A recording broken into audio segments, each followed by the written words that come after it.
Salam alaikum Azul, bonsoir. Jusque-là, comme dans tous les pays de la région, les élections marocaines se distinguaient par la fraude, le bourrage des urnes, la manip et les autres méthodes de trucage que vous connaissez. Il reste à savoir, et nous le demanderons à nos invités, si cela a changé, comme c'est l'avis de nombreux observateurs qui nous le disent, que les élections sont plus transparentes, plus honnêtes. Bien noter que je ne dis pas qu'elles sont transparentes ni honnêtes, mais plus transparentes et plus honnêtes. Il y a au Maroc une profusion de partis politiques. Une trentaine sont en mesure de participer sérieusement à des élections. Une dizaine, parmi cette trentaine, sont un tant soit peu plus décisifs, que les autres. Mais deux, surtout, parmi eux, sont en train de préfigurer une sorte de bipolarisme. Le PJD, Parti de la justice et du développement, un parti islamiste dont les leaders préfèrent se présenter sous la bannière de conservateurs. Et face à eux, le PAM, Parti Authenticité et Modernité, proche du palais, nous dit-on, et qui se veut le pendant à l'alternative islamisante. Mais, de façon objective et pour parler vrai, le premier parti marocain reste celui de l'abstentéisme. Deux chiffres concernant les deux dernières élections législatives. En 2007, l'abstention atteint le niveau record de 63%. Et en 2011, l'abstention a été de 54%. Un peu d'histoire. Les premières élections législatives du pays ont eu lieu le 17 mai 1963, après la première consultation référendaire marocaine qui eut lieu en 1962. 53 années ont passé depuis ces premières législatives. En tout, et si nous comptons celles qui se déroulent aujourd'hui, les Marocains auront participé à 10 élections législatives, de 1963 à 2016. La dernière qui se tient aujourd'hui, dont on saura bientôt les résultats. Les élections législatives de 2011 auront marqué un tournant important, parce qu'elles auront été le fruit de la modification constitutionnelle de 2011. Des élections anticipée. Elle devait avoir lieu en septembre 2012, fin de la précédente mandature, mais les printemps démocratiques, comme on les a appelés, avaient hâté leur tenue. Et le précédent Parlement avait donc été dissous avant son expiration pour organiser le référendum de juillet 2011 dont le but était de modifier la Constitution et d'y introduire de nouvelles dispositions dont voici quelques-unes des principales. Des réformes contenues dans la nouvelle mouture constitutionnelle. Le Conseil du gouvernement se tient chaque semaine sans la présence du roi. Ensuite, le chef du gouvernement est désigné par le roi au sein de la formation politique qui remporte les élections. Ensuite, le Premier ministre pourra lui aussi, à l'instar du roi, dissoudre le Parlement. Et je vous cite quelques articles de la Constitution, repris tels quels, que je vais vous citer, l'un après l'autre. Le Maroc est une monarchie constitutionnelle, démocratique, parlementaire et sociale. L'arabe et l'amazigh sont les deux langues officielles de l'État. L'homme et la femme jouissent à égalité des droits et libertés à caractère civil, politique, économique, social, culturel et environnemental. La présomption d'innocence et le droit à un procès équitable sont garantis. Le roi nomme le chef du gouvernement au sein du parti politique arrivé en tête des élections. La loi est votée par le Parlement. Le gouvernement exerce le pouvoir exécutif. Voilà. Rappelons que le PJD a remporté les précédentes élections avec un taux de 27,8%, 107 sièges sur 395. Le roi a nommé Abdelilah Benkiran le SG du PJD, le parti vainqueur à la tête du gouvernement, qui exercera deux gouvernements dits Benkiran 1 et Benkiran 2. ماذا تريدون أن أقول لكم؟ قد صوتوا والسلام. على من صوتوا؟ هذا خاص بيني وبين ضميري. ماذا تقول للمغاربة في هذا اليوم أستاذ الكرام؟ أرجو أن يكون اختيارهم صائبا لمن فيه مصلحتهم ومصلحة بلدهم. J'avais dit donc il y a un instant que le plus grand parti au Maroc est celui de l'absentéisme. Je le dis toujours très mal. J'aimerais qu'on réduise un peu le son, il y a un retour. Très bien, merci. J'ai le plaisir aujourd'hui donc de recevoir trois invités de choix. Ils sont tous les trois jeunes, ce qui va vous changer un peu de l'habituel Jamaldine qui a largement dépassé l'âge de la retraite. Samir Fkir. Salem Fkir. Je vous laisse vous présenter. Je sais que vous êtes le président d'une association, CAP. CAP Sud MRE. Oui. Donc, mais c'est Salem Fkir, donc association qui a cette particularité d'être une association de droit marocain. Elle est installée à Agadir, a été créée à Agadir, car l'objectif étant d'interpeller nos problématiques au Maroc éventuelles. Rappelez ce que veut dire MRE. Marocains résidant à l'étranger. Pourquoi Cap Sud? Parce que nos pères ont fait le cap vers le nord et nous avons décidé de faire le cap vers le sud tout simplement. Et tout est venu cette idée de cette association pour essayer de défendre les problématiques, les intérêts des Marocains résidant à l'étranger directement auprès des politiques marocains. Et c'est pour cela que nous avons monté cette association directement sur le territoire marocain, à Agadir en l'occurrence, ce qui nous a permis pendant ces 5 dernières années, parce que nous l'avons créé juste après le discours de Sa Majesté du mois de mars, lorsqu'il y avait eu cette réforme de la Constitution, sur laquelle nous avons participé aussi, puisque nous avons aussi essayé de déposer 9 mentions auprès du Conseil constitutionnel, parce que nous avons voulu être partie prenante à ce nouveau Maroc que Sa Majesté nous avait donné, et ne pas être en marge, être vraiment partie prenante et vouloir construire cette nouvelle stratégie que Sa Majesté avait impulsée. Et ce qui nous a permis d'ailleurs, par cette stratégie, d'avoir signé des conventions bilatérales entre 4 partis politiques. Le PPS, le parti de M. Ben Abdallah, le 24 août 2011, le 7 septembre 2011 avec M. Ben Kiran, qui est devenu chef du gouvernement le 25 novembre 2011. Et afin d'éviter qu'on puisse penser qu'on était partisans, nous avons aussi signé ces mêmes conventions avec M. Chabat de l'Istiqlal, qui était à l'opposition, et avec M. Bakouré du PAM, du Parti Authenticité et Modernité, en juin 2013, avec 12 revendications, qui est d'ailleurs la participation politique. J'ai toujours été admiratif devant cette très forte implication de la communauté marocaine qui vit à l'étranger pour son pays. J'ai été très stupéfait, j'allais dire, d'apprendre que c'est l'une des diasporas qui apporte le plus à son pays d'origine, par les fonds qu'elle y transfère, par l'implication directement dans la vie sociale et politique du pays. J'ai des voisins marocains à Lyon qui à chaque fois me parlent des cotisations qu'ils organisent pour construire des petites routes entre des villages. Et ce qui m'a un peu blessé, c'est d'apprendre que les MRE, les Marocains résidant à l'étranger, n'ont pas le droit de vote, mais nous en parlerons tout à l'heure. Mounir Liam. Je vous laisse vous présenter. Vous êtes un élu Tout à fait. français, vous êtes un franco-marocain. C'est ça. Et vous êtes donc un élu. Dites-nous en plus. Oui, donc Mounir Liam, donc franco-marocain. Je suis élu dans le département du Cher et plus particulièrement à Vierzon.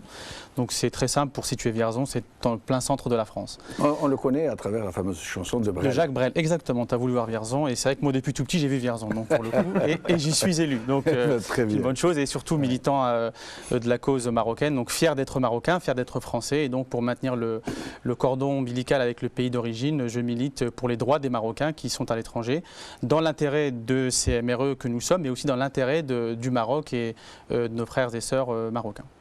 Merci. Alors, Mohamed Qissi. Écoutez, bonsoir aux téléspectateurs, merci pour l'invitation. Mohamed Qissi, je suis un simple membre du PJD France. Oui. Entre-temps, je suis acteur associatif dans pas mal d'associations, s'occupant de pas mal de problématiques récurrentes, avec sur tous les niveaux en fait, des niveaux divers et variés. Aujourd'hui, on en parlera politique et moi, je retiens que j'entends bien Salem lorsqu'on prépare, enfin, on discutait en aparté. C'est très simple, c'est gravissime le fait qu'avec tout ce que vous avez avancé, les MRE, les Marocains résidant à l'étranger, avec tout cet apport, avec toute cette puissance, toute cette implication, toute cette sincérité et tout ce lien, parce que le lien, on le maintient. Et ça, tant mieux, le feu Hassan II, rahimahullah, il disait que moi, j'ai pas de pétrole, mais j'ai mes MRE, j'ai mes Marocains résidant à l'étranger, certes, parce que c'était une fierté. Mais malheureusement, ce droit on a été privé, je crois qu'il y a une intention, ce que je voulais te dire tout à l'heure, cher Salem, c'est une intention de priver ce grand bloc, un peu moins de 4 millions, je crois.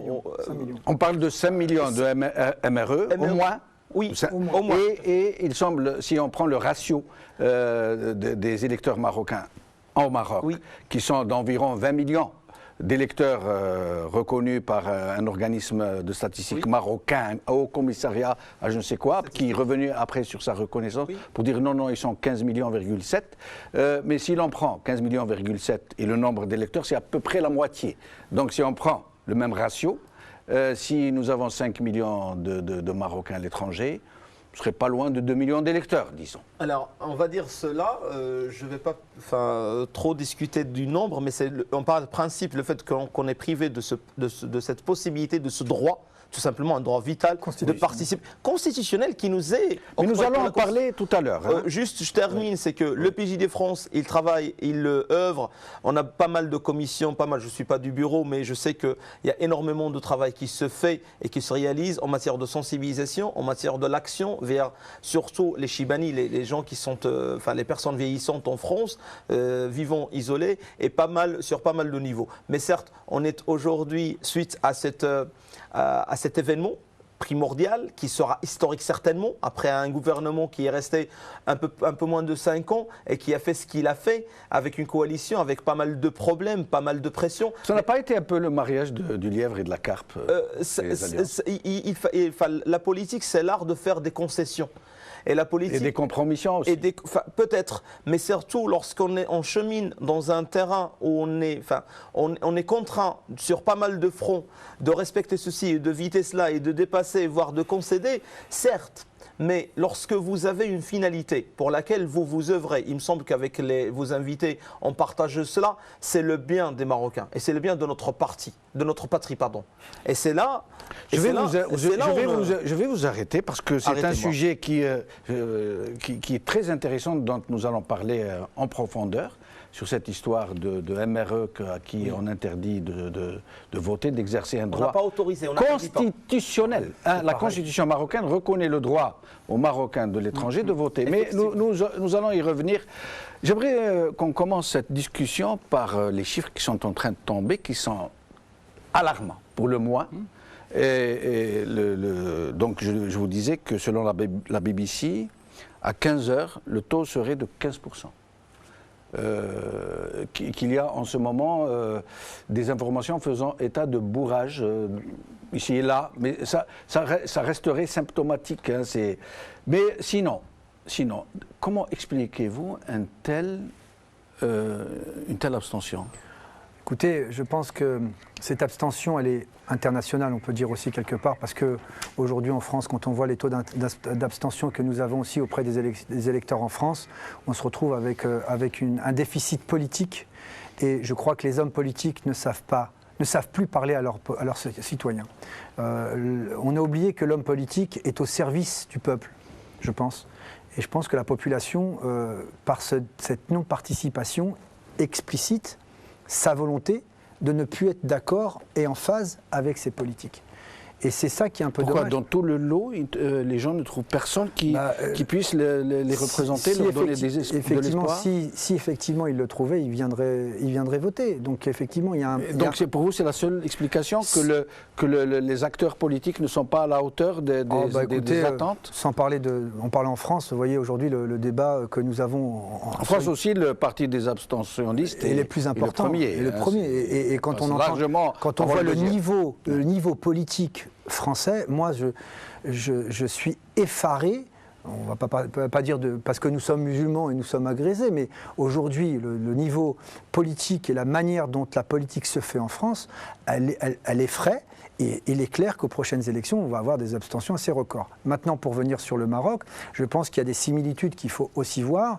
Il y a eu des joutes verbales qui ont été entre politiques qui n'ont pas été à la hauteur, je pense, que de nos concitoyens. Le Marocain aujourd'hui est un peuple averti. Aujourd'hui, les réseaux sociaux sont là.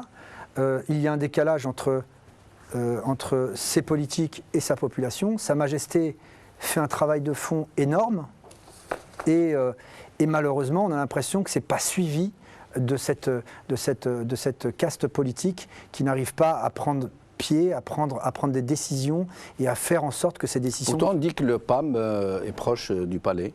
Ah ça c'est ce qui se dit. Moi, le roi dit moi je suis proche de personne. Moi je vais vous dire une chose, c'est pas la langue de bois que je vais vous faire. Moi Sa Majesté est au-dessus de tout le monde. Donc ça a toujours été. Le PAM, c'est le PAM, c'est un parti. Le roi, c'est le roi. Et je pense que c'est le commandeur des croyants, mais surtout c'est une personne qui est proche de son peuple et qu'on voit constamment travailler. C'est pas la princesse, c'est pas la reine d'Angleterre qui est derrière son château. Sa Majesté est dehors, travaille, inaugure, construit, développe. Et on a un gouvernement qui essaye de faire aussi quelque chose. Mais le roi, est-ce qu'il ne pourrait pas faire en sorte que les autres aussi puissent être à la manœuvre plutôt que de tout monopoliser? Moi, je ne parle pas de monopolisation. Moi, je pense que Sa Majesté a son rôle, et un rôle rassembleur. Et heureusement que nous avons Sa Majesté qui a ce rôle qui est... Parce que le Maroc est quand même une entité différente, il y a différentes régions, on a besoin d'être derrière une entité pour pouvoir avoir une forme de stabilité, parce que c'est cette aura qu'a la monarchie aujourd'hui. C'est le cas pour le Royaume-Uni, par exemple, qui eux aussi considèrent que la reine est un symbole rassembleur. Pourtant, la reine règne mais ne gouverne pas. Le Maroc, moi je n'ai jamais accepté, je suis né en France et j'ai cette conception démocratique française, mais je n'ai jamais accepté qu'on puisse transposer une démocratie par rapport à une autre. Je suis d'accord. Moi je pose des questions. J'entends, hein, mais moi aussi je vous réponds, c'est-à-dire que nous sommes un pays différent, avec des coutumes différentes, avec une religion différente, avec une structure régionale différente. Au Maroc, vous avez des Chlouh, vous avez des Sahraouis, vous avez vraiment une diversité de population qui est quand même énorme. Et on ne peut pas transposer, et c'est ce qu'a toujours voulu faire d'ailleurs certains occidentaux, en faisant des comparatifs. Mais le royaume a quand même évolué. Je vais passer à nos autres. Vous voulez intervenir? Oui.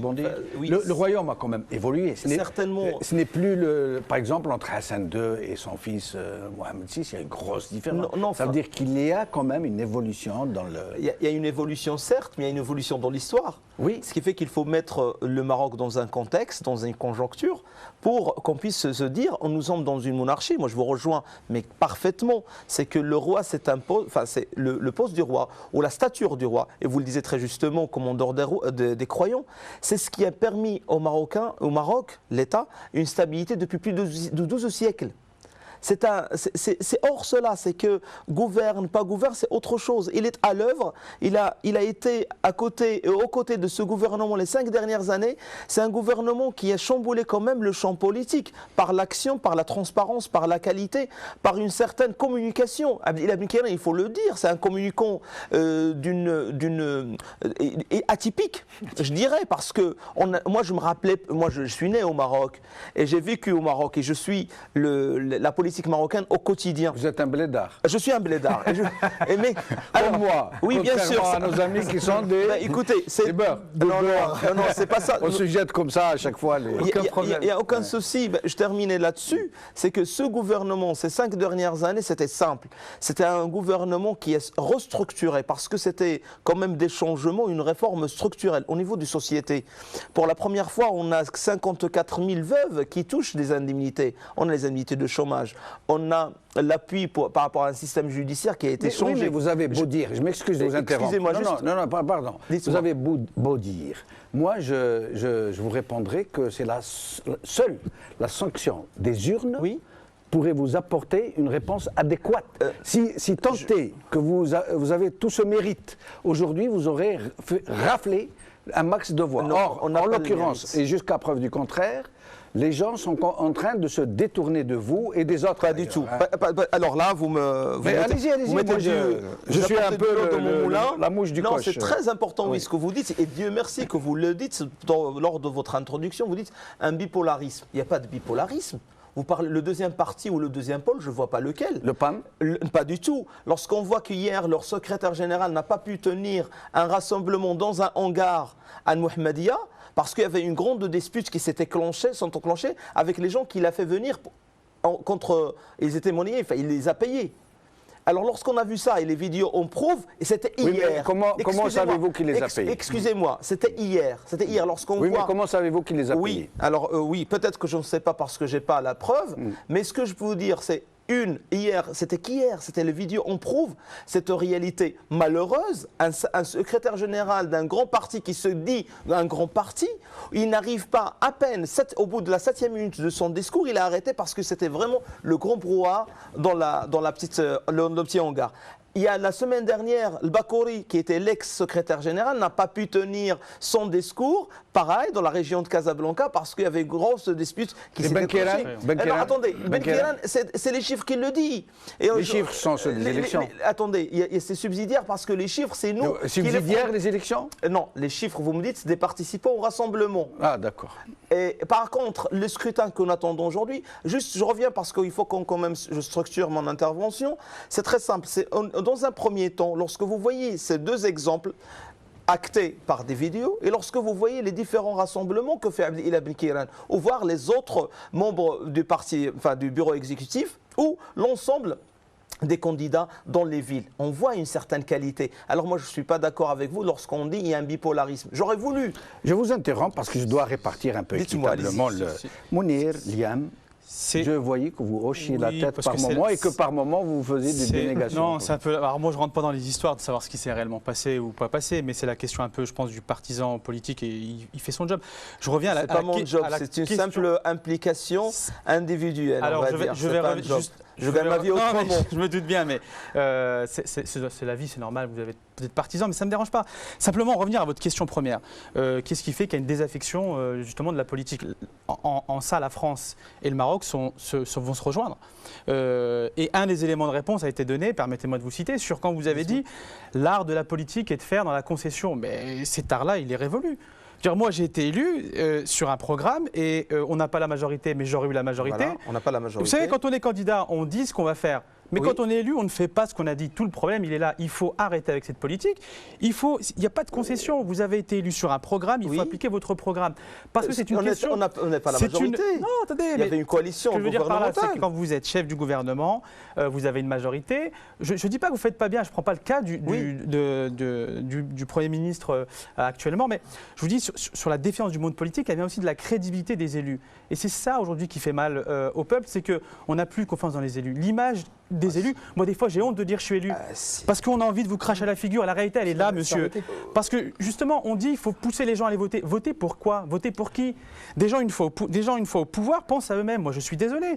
Nous sommes là pour servir le peuple et pas se servir. Et c'est ce qui a fait que pendant des années, en France, comme au Maroc, les gens... On ne parle pas de France, on parle du Maroc. Donc, je connais bien. Je fais le parallèle. Écoutez, on connaît très bien. Je fais l'autocritique sur mon cas. Les gens en France comme au Maroc, ils nous vomissent.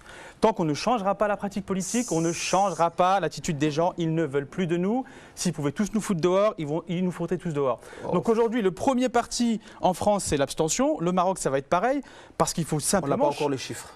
Bon, en effet, 15% de participation à 15h. Moi, je sais les bureaux de vote, 15% à 15h, j'ai jamais vu ça, c'est inédit. C'est la BBC qui a dit ça, c'est un média non marocain. France 24 a donné le chiffre de 10% pour le début de l'après-midi. D'accord, ok. 10.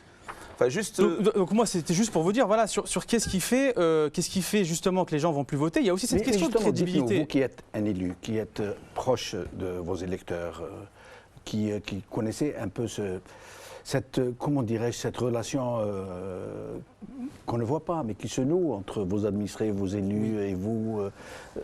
Pourquoi les gens votent et pourquoi ils ne votent pas? Alors, les gens, vous savez, on pense à eux que pendant les élections. Bon, on me le dit.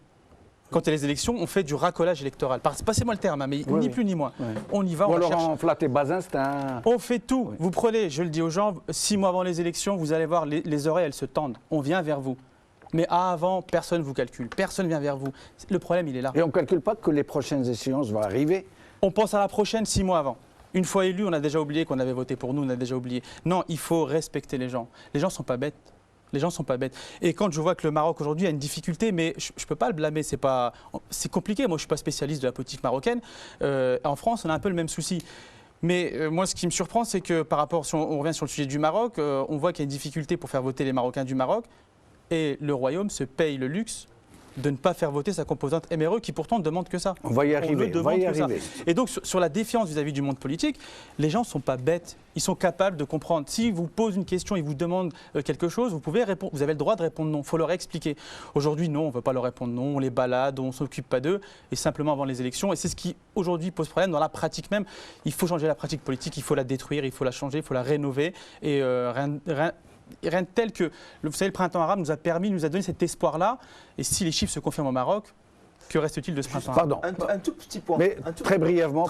Oui. Juste par rapport, par exemple, certes, je suis du PJD, j'adhère pleinement à ce projet. Les politiques, particulièrement les ministres PJD qui étaient au gouvernement, ils étaient irréprochables dans leur attitude, dans leur vécu. Et ils étaient proches des électeurs. Et ils étaient proches, avant qu'ils soient des électeurs, c'est des citoyens.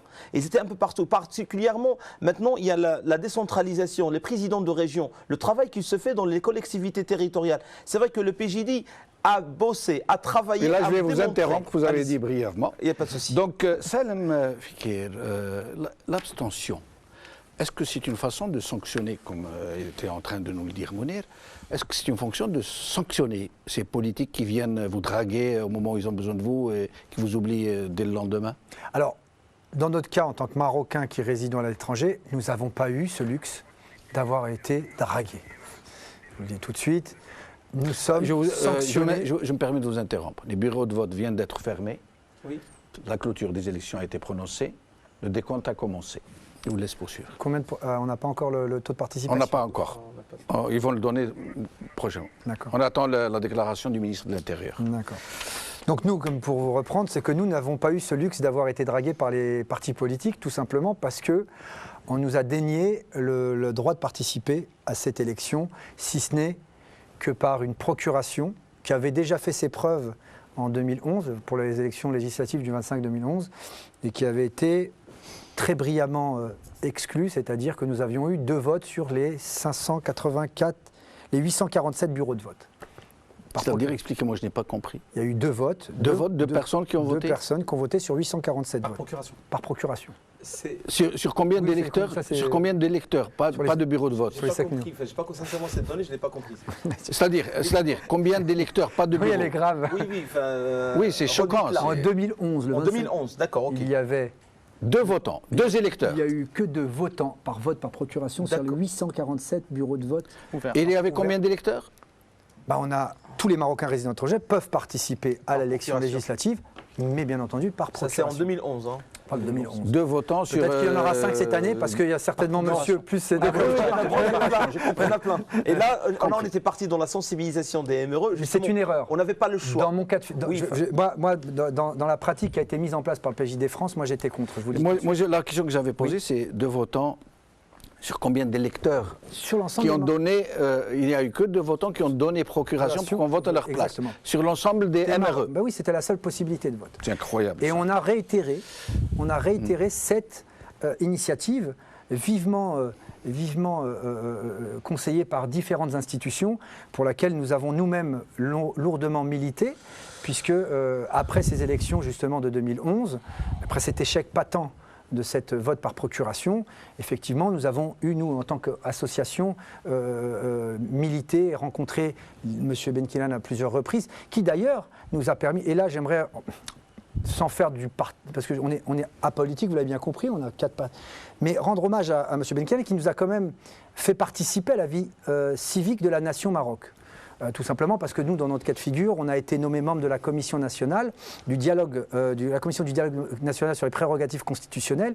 C'était cette grande commission qui avait pour but d'interpeller les différentes associations marocaines, et ils ont intégré les Marocains résidant à l'étranger dans cette consultation sur les besoins. Mais dites-moi, pourquoi interdit-on aux Marocains de l'étranger de voter alors que, si j'ai bien compris, la Constitution consacre ce droit? C'est très simple. Dites-moi pourquoi. C'est très simple. Ouais. Et qui leur interdit? C'est très simple. Personne ne vous dira qui. Non, le gouvernement Benkelem, lors d'une réunion du Conseil des ministres, et c'est là où je n'ai pas très bien compris, d'un côté, il dépose un projet de loi, oui, demandant à ce qu'on permette aux maires de voter, et de l'autre, lors d'un conseil du gouvernement, il consacre cette interdiction de voter. Et vous avez certaines institutions qui se permettent de dire que les Marocains résidents à l'étranger ne veulent pas voter. Voilà. Et ça, c'est encore plus grave. Très bien. Alors, et c'est expliquez-nous cet après-midi. Cet après-midi. Ouais. Et c'est là où moi je voulais finir avec ce rapport. Ce rapport à laquelle nous avons effectivement travaillé, qui est constitutionnalisé, puisque c'est un rapport qui a été constitutionnalisé. Nous avons interpellé les Marocains résidents étrangers en fournissant 16 questions sur la participation politique, sur leur volonté, de manière virtuelle et de manière directe, à peu près 3000 consultations. 91% d'entre eux ont dit « nous voulons la participation » et 85% d'entre eux ont répondu « nous voulons être intégrés dans les institutions nationales », à tous les niveaux. Et il y a des gens qui disent non, les Marocains d'étrangers. Il y a des gens qui se sont permis de dire encore aujourd'hui, institutionnels, ont dit non, la seule problématique des Marocains... Je vais vous interrompre, nous allons passer quelques images que nous allons voir de ces MRE qui se sont rencontrés à Paris pour voter symboliquement.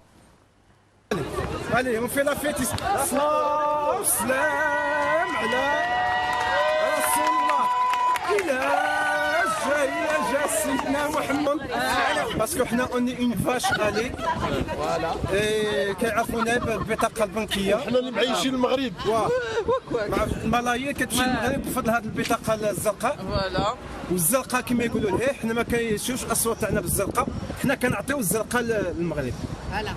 شوفوا. لا بغاو نصوتوا بها لي ماشي مشكل. غير نصوتوا.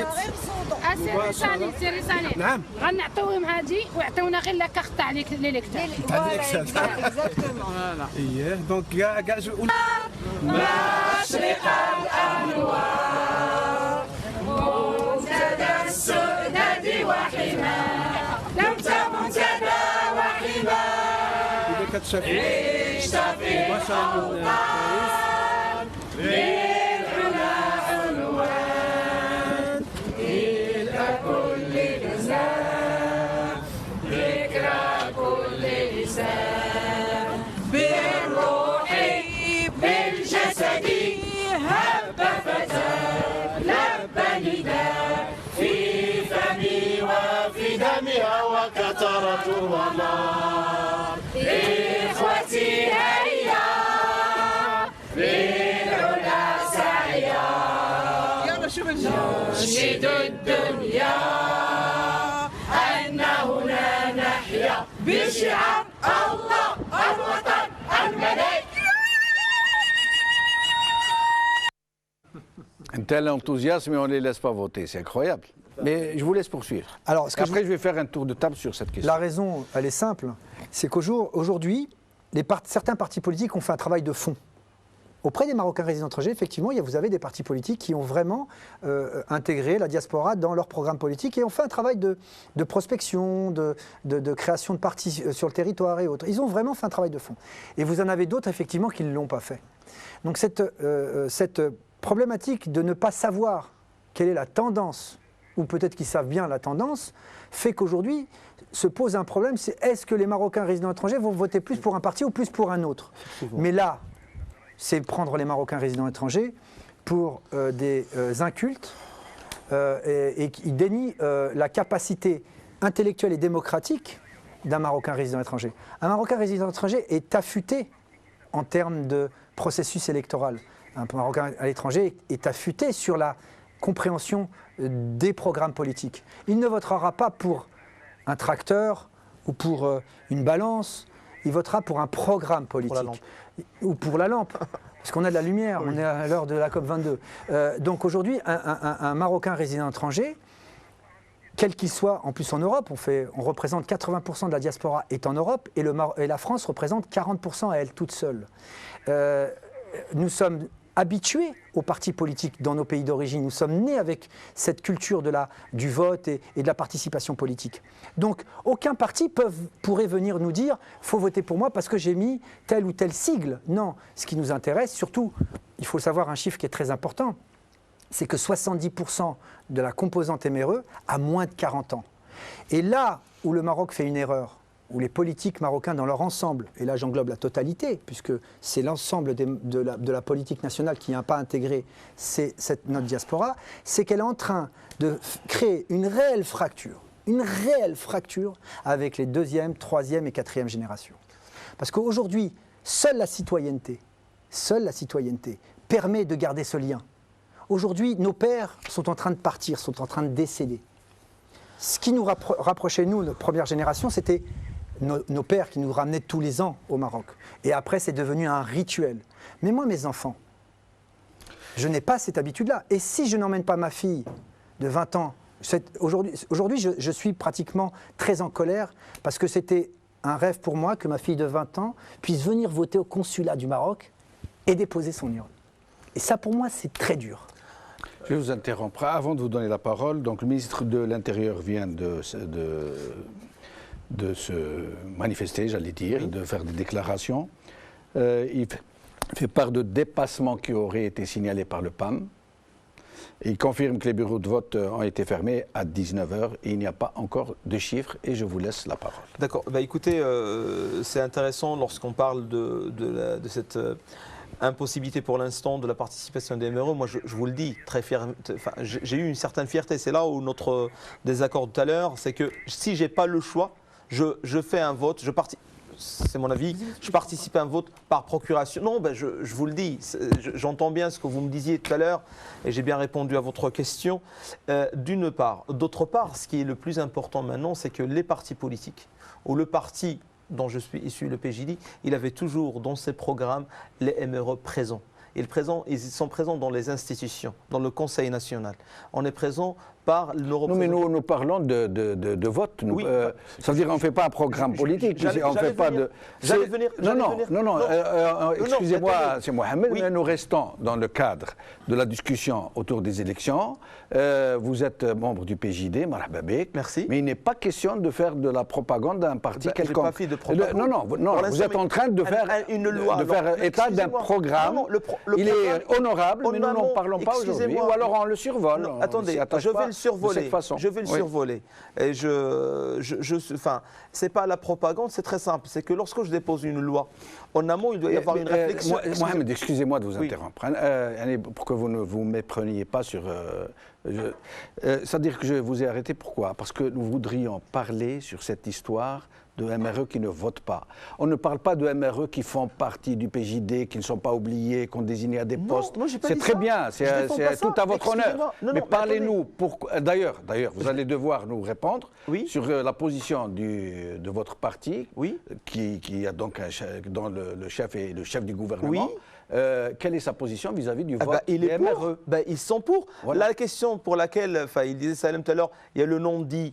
Enfin, d'après ce que j'ai compris, il y a le non-dit, c'est que lorsqu'on a fait, il y a une tendance, il y a un parti politique, pour ne pas le nommer, qui travaille auprès de la diaspora, au sein de la diaspora. Il est issu, dans tous les pays d'immigration. On trouve, ce parti, il est présent. Et c'est pour cela que lorsque Ben Chemmas, il sort le papier, c'est vous qui le disiez tout à l'heure, il sort il dit à Abdelhamid Kiran, vous n'avez pas été à la hauteur de vos promesses parce que les MRE, ils ne votent pas. Et lorsqu'il y avait vote pour ou contre le MRE, Ben Chemmas, il a voté contre. C'est parce qu'il y a une certaine tendance qui est connue au préalable vis-à-vis le travail qui se fait, vis-à-vis une certaine connaissance. Pourquoi les MRE ne sont pas autorisés à voter? Votre avis, l'opinion de votre parti? Alors, l'opinion de mon parti, c'est très simple. Mon opinion personnelle, c'est qu'il y a une tendance qui est connue auprès des MRE. Le PJD travaille au sein des MRE. Dans les grandes villes, il y a une certaine présence. il y a une certaine présence, il est présent, et il y a une certaine tendance qui est connue auprès des MRE, et on a cette crainte. On a cette crainte. Les secrétaires généraux de pas mal de partis, ils le disent. Ils disent oui, mais parce qu'ils n'ont pas suffisamment travaillé ce terrain. Non, mais pourquoi le chef du gouvernement n'a pas imposé, n'a pas entrepris une dynamique pour amener ces RME? Il y avait une consultation, mais au Parlement, on n'a pas encore facilité. S'il y avait un chantier dans lequel il n'y a pas un exploit dans le gouvernement dernier, parce que ce gouvernement-là, dont le mandat s'expirera bientôt, il n'y avait pas que le PJD, il y avait pas mal d'autres partis. C'est une coalition gouvernementale. Et du coup, le PJD, il est pour la participation, il est pour la présence, il est pour la nomination dans les institutions. Mais il dirige le gouvernement. Il dirige, mais il n'a pas la baguette magique. Il n'est pas seul. Il n'a pas cette majorité. Lorsqu'il dit SLM qu'il était représenté, il a rendu hommage à Abdel Ben Kiran. Quand même, il a fait une certaine volonté. Non, mais l'argument ne tient pas. Écoutez, moi, par ailleurs, je suis attaché parlementaire, d'accord? Donc, oui. Je travaille au sein de l'Assemblée nationale pour un député, on fait la loi. Je suis désolé. Ce qu'on vous demandait, il y a une proposition de loi qui a été faite. Nous, ce qu'on vous demandait à la rigueur, mettez-la au débat. Il y avait un débat. Avec qui? Alors, dans l'entre-soi.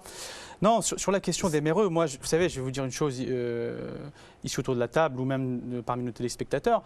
Qui ne connaît pas quelqu'un, un MRE, qui a un problème, mais côté Maroc? Moi, j'ai un oncle, il y a un terrain, sur son terrain, on a construit sur son terrain. Voilà.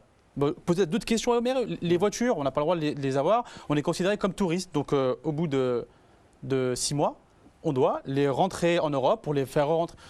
Nous, ce qu'on demande, c'est simple. C'est qu'on veut que notre voix soit entendue dans un lieu qui est la maison du peuple, qui s'appelle la Chambre des représentants. On est milite. Nous ne sommes pas présents là-bas. Nous ne pouvons pas faire entendre nos voix et nos droits. Mais au-delà de ces problèmes qui concernent effectivement les situations personnelles, j'ai un souci avec, vous savez, les jeunes générations. Et l'enjeu, il est là. Il est là. Quand mon frère, il va à Marrakech, vous pensez qu'il va voir la famille? Il va passer des vacances avec ses copains dans les hôtels de luxe. Le drame, il est là. Le drame qui se joue, il est là. C'est-à-dire que moi, j'ai des souvenirs avec mes parents. Chez mes oncles, dans la Roubia, vous savez, je suis content. On a la Blaksele, qui connaît Blaksele, pas beaucoup. Mais moi, je suis content d'y aller. Il n'y a pas la mer. Non, mais justement, il fait 40 degrés. On se dit, il n'y a pas grand-chose à faire. Mais j'ai des beaux souvenirs là-bas. Et je souhaite que nos enfants puissent avoir ces mêmes souvenirs. Or, ce n'est pas ce qui se passera. Parce que le cordon ombilical, il se coupe. Et on aura atteint ce point de non-retour où on aura des enfants qui seront amnésiques. Ils seront amnésiques, c'est-à-dire qu'il y a une partie de leur identité qui sera oubliée. Cette racine-là, elle sera oubliée et on est en train de détruire une génération, des générations tout entières. Vous avez les 3e et 4e générations, mais enfin, moi je vous dis qu'il y a un drame qui se joue sous nos yeux. Et nous, on regarde ça, les bras ballants, en se disant, mais on a une coalition qui a... Tout ça, c'est du pipotage. Je vous disais, on revient à la politique. Non, on revient à la politique. Écoutez, moi, vous avez dit, il y a des partis qui consultent. Moi, j'habite à Vierzon, vous savez, c'est loin. Peut-être que je suis à Arobé et qu'on n'est pas venu me consulter. Cela étant, je n'ai pas l'impression que j'ai de la famille à Montpellier, à Nîmes, à Paris, un peu partout. Personne ne m'a jamais dit, tel parti marocain nous a consultés. Non, c'est faux. On ne nous consulte pas. Ce qui vous intéresse chez nous, c'est nos devises. On vient, on pèse des milliards. Moi, je vis en France. Je suis un Français. Ce que je dis, c'est prenez-le pas pour vous personnellement. Prenez pas pour vous. Mais ce que je dis par là, c'est qu'on souhaiterait qu'on mette la lumière sur nous, parce que nous, moi, ce que je vous dis clairement, ce que je dis, c'est pas je veux que le Maroc il prenne soin de moi. Moi, dans l'intérêt non seulement des MRE, mais du Maroc. Il s'agit du Maroc. Je vais vous dire une chose, vous savez, moi, j'ai pas de problème avec le consentement à l'impôt. Moi, j'aime bien payer des impôts quand je sais où vont mes impôts. Ça me dérange pas et je fais ici la proposition. Je veux bien que le Maroc me taxe. Si je sais que cet argent, il va dans les hôpitaux, il va dans les routes, si je vois où cet argent il va, on est prêt, nous, MRE, à participer. Mais on participe déjà. Non, mais on y participe. On voudrait participer. On ne court pas les rues, hein, les gens qui non, mais justement, mais vous proposez, je suis prélever. certain que si vous faites un sondage au MRE, est-ce que vous accepteriez, si on vous donne déjà le droit de pouvoir être représenté, que quelqu'un porte notre voix au Parlement, c'est la Chambre du peuple. Nous n'y sommes pas. Et justement, nous y arrivons. Je vous remercie d'avoir fait donc, la transition. Alors, pourquoi on avance des arguments et d'autres pour expliquer ce refus de laisser voter les Marocains résidant à l'étranger, entre autres ne pas pouvoir mettre 92 urnes dans les consulats et tout. Mais pourquoi ne pas, par exemple, désigner des représentations par pays, à la limite par regroupement de pays, je ne sais pas. Vous savez, c'est ce qu'on a avec Mounir, on a même monté un projet de loi qu'on a déposé. Où l'objectif était simple, c'est la création de circonscriptions. L'Istiqlal l'a proposé, le PJD l'a proposé, le PPS, si je ne me trompe pas, l'USFP aussi l'a proposé. Création de circonscriptions. On n'a pas rien inventé. Le Sénégal, aux prochaines législatives, va le faire. L'Algérie l'a déjà fait, la Tunisie l'a déjà fait, l'Égypte l'a déjà fait. Je veux dire, la France a aussi ses représentants des Français de l'étranger et ne représente que 2 millions de Français sur un pays qui fait 70 millions d'habitants. Nous sommes 5 millions de Marocains pour 35 millions à 40 millions d'habitants. Nous représentons 5,8 milliards d'euros de rentrée de devises annuelles, 9% du PIB, 75% de nos devises vont directement dans les villages les plus reculés, ce qui évite les exodes ruraux et on protège justement du chômage et d'une aggravation de la pauvreté dans les villes. Ce qu'on demande, c'est simple. C'est création de circonscriptions. On me dit de voter par procuration. Ok, je vais être un bon citoyen comme monsieur, parce qu'apparemment, pour être un bon citoyen marocain, il faut voter par procuration. Donc, jusqu'à tout à l'heure, j'étais un mauvais citoyen. Je viens de le découvrir. Je vais essayer d'être un bon citoyen. Je vis où ? Je n'ai pas dit que vous étiez un mauvais. Non, je rigole, c'est du mot. Oui. Je vis où ? En Île-de-France. Ma carte nationale, c'est J. Elle est d'où ? J. Ça se donne à Agadir. Donc il va falloir que je vote pour un parlementaire d'Agadir, par procuration, qui ne me connaît pas, pour qu'il s'occupe de mes problèmes personnels, donc je vais lui donner ma voix, alors qu'il va s'occuper de Znq Erchesh Talborcht. Et moi j'habite en Île-de-France. Il va falloir qu'on m'explique comment ce député va pouvoir monter au Parlement marocain et expliquer que moi j'ai un problème au Muro, alors que lui, il dépendait. Il va me dire, mais monsieur, t'as qu'à venir vivre à Agadir. Ce que nous demandons, c'est simple, c'est tellement logique, c'est écrit dans la Constitution, une représentativité. Sa Majesté, dans son discours du 20 août 2012, l'a encore répété, pleine et entière. Nous sommes des citoyens pleine et entière. À partir de là, ce qu'on demande... Mais ce que je ne comprends pas, la Constitution consacre ce droit. Oui. Le roi du Maroc, qui est, qu'on le veuille ou non, très puissant, il lui suffit d'ordonner, de donner... Non, je ne suis pas d'accord avec vous. Attendez. Oui, mais le roi... Je ne comprends pas. Non, je ne comprends pas que ça puisse pas se faire. Le roi a sa position. Le roi est puissant, mais par contre, le roi est un des plus grands démocrates qu'on puisse avoir. Mais qui s'oppose? Il est démocrate par rapport à qui? C'est simple, moi je prends le discours d'aujourd'hui du secrétaire général du CCME qui dit justement que la problématique organisationnelle, c'est dans son blog du CCME, là, il a sorti tout à l'heure, j'étais estomaqué, qu'il reparle encore d'un problématique logistique. C'est inadmissible de sa part, dans le sens où le Maroc est une grande nation, le Maroc a été capable d'organiser un référendum, le Maroc a permis à tous ses ressortissants dans le monde entier de pouvoir participer à ce référendum du 1er juillet 2011. Le Maroc organise la COP22. Le Maroc prétend la Coupe du Monde 2006, 2008, 2010 et 2024, si je ne me trompe pas. Comment peut-on dire encore? Pour moi, c'est quelque part une insulte. C'est un prétexte. Justement, nous allons écouter une brève déclaration du ministre de l'Intérieur qui parle de ces dépassements et nous revenons à la question. Alors, ce n'est pas encore prêt, d'accord, okay, très bien.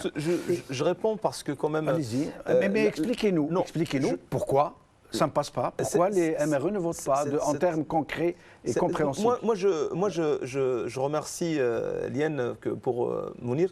Mounir, je remercie infiniment parce que là, il a relevé quand même une problématique sur laquelle je veux rebondir, ne serait-ce qu'en 2 minutes. C'est que le lien que nous risquons de perdre avec la 2e ou 3e génération. J'entends bien Salem lorsqu'il dit ma fille, enfin, il avait cette envie. Mounir, il dit, avec un esprit nostalgique des vacances qu'on passait au pays et là, on n'y est pas. Là, c'est un enjeu majeur. Mais la société civile marocaine, il doit y œuvrer. Il doit œuvrer en France, dans les pays étrangers, hors le Maroc, pour justement renouer, ne serait-ce que par l'organisation des séminaires, des voyages, de l'enfance, et j'en passe. Et ça y est. Parce que là, lorsqu'on relève ça, ça veut dire qu'on a une certaine, quand même, une sensibilité, avec une amertume. Moi, j'entends bien Mounir lorsqu'il dit ça, et c'est une problématique. Oui, mais pourquoi ça ne se fait pas? Pardon? Pourquoi on n'arrive pas à ce que vous souhaitez? Oui, pourquoi que les Marocains résidant à l'étranger ne votent pas alors qu'il est tellement simple que ça veut dire que tous les arguments qui sont mis en place en ce moment, toutes les explications qui sont données par les uns et par les autres ne tiennent pas la route. Il suffirait de désigner des représentations d'une forme ou d'une autre pour représenter ces MRE et le problème est réglé. Alors qu'est-ce qui empêche le règlement. C'est pas certaines institutions, lorsqu'on parlait par exemple de la personne qui sort le papier contre Benkiran, comme quoi il n'a pas tenu sa promesse. Enfin, entre autres, il y a un certain nombre d'institutions qu'on veut pas. On ne veut pas de cela. Comment ? Le CCME. Le CCME, le Conseil consultatif des Marocains étrangers. Oui. Et lorsqu'on entend le secrétaire général, moi je suis sidéré, je ne vous le cache pas. Je suis vraiment dépassé par cette annonce, comme quoi il y a de la logistique, il n'y a pas de la volonté. Il n'y a pas de la volonté d'un certain appareillage politique. Voilà, si j'ose dire. Enfin, moi, à votre question, j'ai envie de vous répondre avec un peu d'humour. Je vous posez la question, finalement, tout le monde le veut, le roi, le Parlement, voilà, tout le monde l'a dit. La réponse, j'ai envie de vous faire, c'est, comme on ne sait pas, j'ai envie de vous dire, c'est la fée au-dessus du berceau. Je ne sais pas.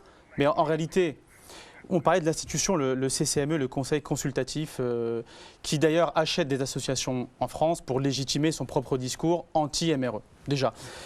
Mais il ne compte pas pour moi. C'est une institution, déjà, je ne sais pas d'où elle tient sa légitimité, elle ne compte pas pour moi. Moi, ce qui m'intéresse, et je vais vous dire, notre problème, vous savez, il est où? C'est que nous sommes divisés. On nous a divisés, nous, MRE, alors que nous avons besoin d'unité. D'unité pour avancer dans le même sens. Nous, ce qu'on demande, c'est que les MRE parlent d'une même voix. Dans leur intérêt, l'intérêt, il est convergent et il est évident. Tous les arguments, mais vous pouvez tous les passer. Ils plaident tous en faveur, justement, d'une représentation des MRE au Parlement. Là, ce monsieur du CCME nous sort un problème d'une table et 3 chaises qu'on ne pourrait pas installer. Mais on ne lui a rien demandé. On lui a pas demandé si c'est un problème de table et de chaises. Le Premier ministre, je ne lui demande pas de venir pour transporter une table. Je lui demande de faire de la politique. Qu'est-ce qui freine la volonté politique? Rien ne peut freiner une avancée démocratique. Les acquis sociaux sont très difficiles à obtenir. Et moi, je reste optimiste parce que c'est inéluctable. Ce droit de vote et cette représentation, nous les aurons. Nous les aurons, c'est une question de temps. J'aimerais que vous disiez aux téléspectateurs, qui, je suis sûr, qui sont comme moi, qui ne comprennent pas, pourquoi veut-on empêcher les Marocains résidant à l'étranger de voter? Moi, je n'ai pas la science infuse et je ne vais pas avoir la prétention d'avoir la réponse. Mais j'ai au moins un élément qui me fait dire ça. C'est qu'il semblerait que les partis politiques au Maroc, et ça peut éventuellement nous être confirmé, ne savent pas comment on va voter. C'est vrai que ça, moi, si vous me posez la question... C'est-à-dire ils veulent contrôler, ils veulent laisser voter que ceux qui peuvent contrôler? Attendez, vous allez créer... la proposition de loi, elle est rédigée. Nous, association, l'avons rédigée, elle est faite. On y a passé du temps, on l'a travaillée, elle est faite. Donc, nous avons créé des circonscriptions sur la base. C'est-à-dire que c'est 80 000. Voilà, on avait dit un électeur pour 80 000 habitants, grosso modo, ce qui se passe déjà au Maroc. Bref, mais une fois que vous avez ces députés, on va dire 10, 15, 20, peu importe le nombre. La question qui se pose, c'est mais qui va les avoir, ces députés-là? Quel parti politique? Sauf que moi, ici en France, je suis incapable de vous dire pour quel parti voter. Moi, ce que je veux, c'est un programme. Je veux m'engager sur un programme. Et surtout, je vais avoir la même exigence qu'au Maroc, et peut-être qu'ils l'ont moins parce qu'on ne les respecte pas, nos Marocains, au Royaume. C'est, on a un programme, on le respecte et on le suit. Et à partir de là, nous, on sera incapable de se prononcer. Mais faites-nous confiance. Nous ne sommes pas des moutons qu'on veut comme ça balader de droite à gauche. Nous voulons un programme, nous voulons des gens qui vont nous représenter dans ce que nous sommes, dans notre sensibilité, dans notre Marocain du monde. Et j'ai envie de vous dire, dans notre marocanité, point à la ligne. Et le roi l'avait dit, la Constitution l'a consacré, nous sommes des citoyens à part entière. Il n'y a pas de différence entre le Marocain de Rabat, de Tinrer, de Belkhséré, de Vierzon, Nîmes, New York ou au Japon même, si vous voulez. Même question, et je reviens à vous après, mais j'aimerais que nous soyons vraiment, que nous parlions vrai. On fait que ça depuis tout à l'heure. Oui, mais pour cette question précisément. Pourquoi veut-on empêcher les Marocains de l'étranger de voter? Tout ce que vous avez dit a balayé vraiment de façon magistrale tous ces arguments fallacieux qu'ils avancent. Mais la réalité, quelle est-elle?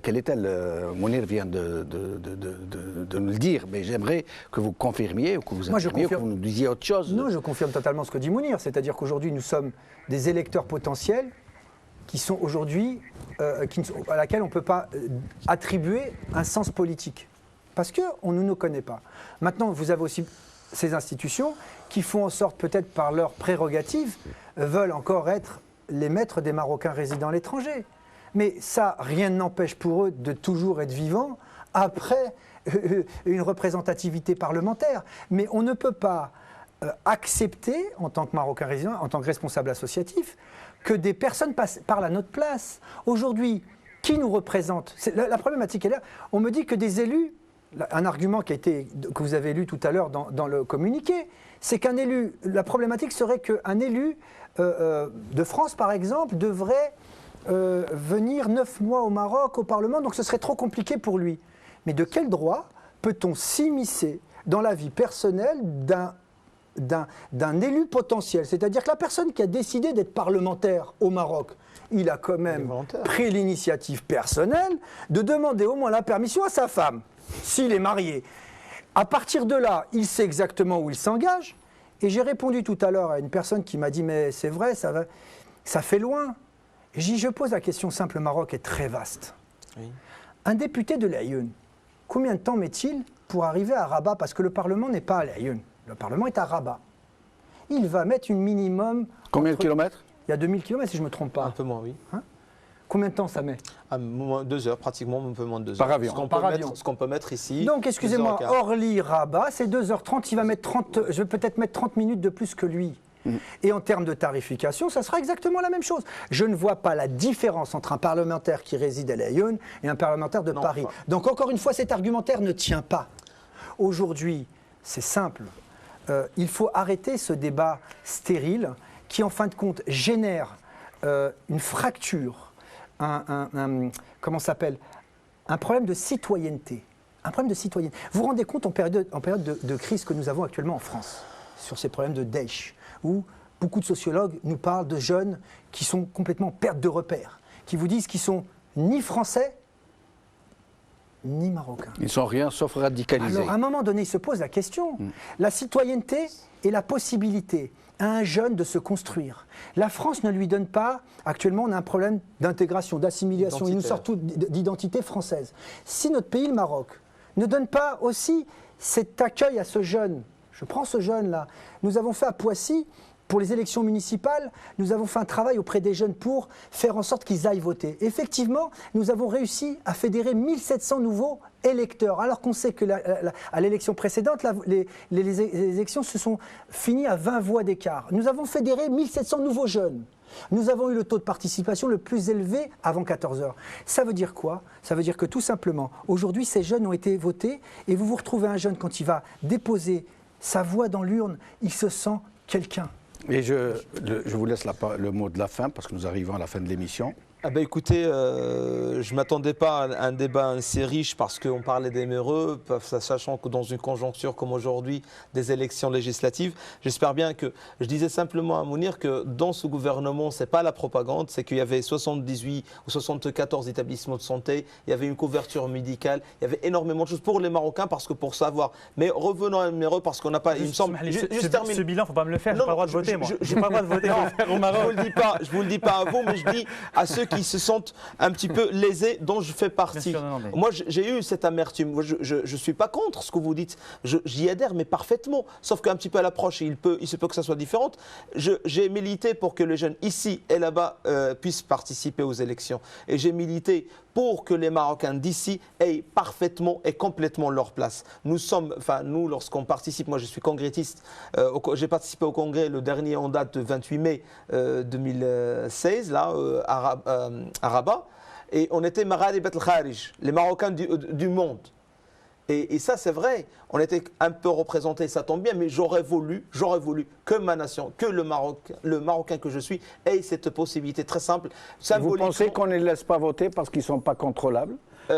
Votre parti, par exemple, le PJD. Le PJD, il est pour. Est-ce qu'il considère qu'il ne faut pas trop en faire parce que de toutes les façons, il pourrait ne pas voter pour vous? Non, le PJD, il est pour. Entièrement pour ces documents, son programme électoral, son historique, ses réflexions, ses consultations internes ou externes le prouvent. Ils étaient pour, ils étaient même, il y avait une liste qui se préparait. Mais sauf que malheureusement, il y a une certaine volonté politique qui ne veut pas, parce qu'il y a quand même une certaine tendance. Et j'espère bien que ça se réalisera les futures législatives, qu'on participera tous ensemble, Marocains du monde, parce qu'on a cette envie. Merci beaucoup.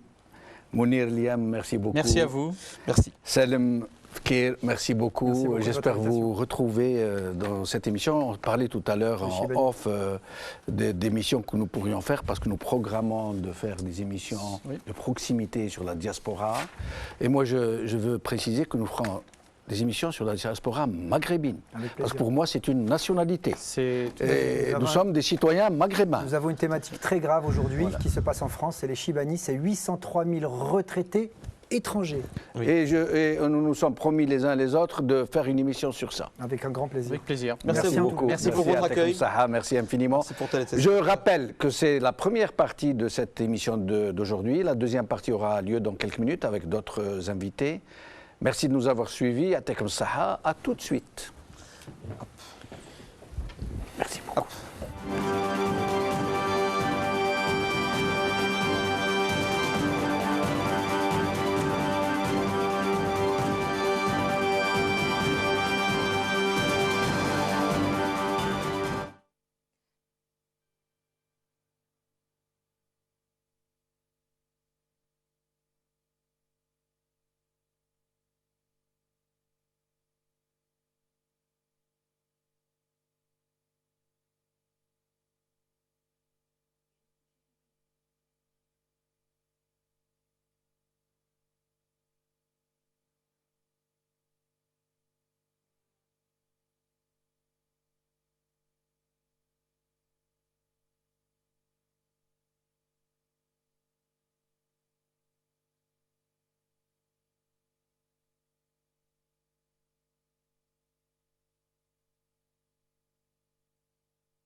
يطمحون لقفزة تنموية تغير من واقعهم المعيش وتسفر عن مشاريع تمس القطاعات الحيوية من صحة وشغل وتعليم وغيرها، ولكن يشكل الشعور بالخيبة إزاء الوعود السياسية التي قدمت لهم بالنسبة للكثير منهم سببا حقيقيا لإعلان عدم الثقة بنتائج الاقتراع. فقطاعات مختلفة كالصحة والتعليم تعاني الإشكالات التي تعجز الحكومة المغربية عن إيجاد مخارج.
Salam alaikum min jadid, donc rebonsoir.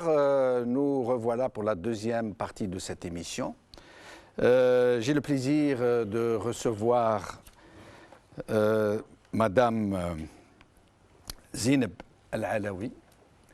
J'aimerais que vous vous présentiez. Vous êtes présidente d'une association Solidarité Méditerranéenne. Je suis Zineb El-Alaoui, je suis présidente depuis 1997 d'une association qui s'appelle Solidarité Méditerranéenne. Oui. Et je fais partie d'un collectif qui s'appelle Les Marocains du monde en mouvement et qui œuvre pour que le droit de vote des Marocains à l'étranger soit effectif et soit réel.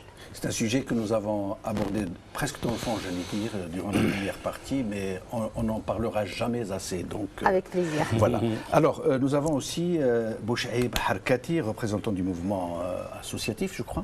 Oui. Les Marocains en mouvement. Quelle belle appellation. Hein. Tout à fait. Et en même temps, je suis le président de l'association de solidarité Euro-Maroc.